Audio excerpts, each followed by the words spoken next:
Hi everyone and welcome to my course, Build Your First Data Visualization with AnyChart.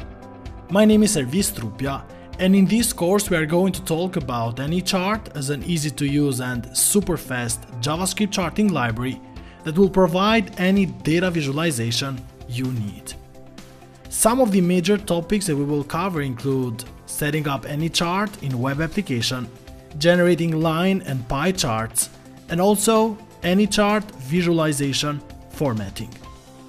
By the end of this course, you will know enough to take advantage of this powerful JavaScript library and use it in your personal and commercial applications.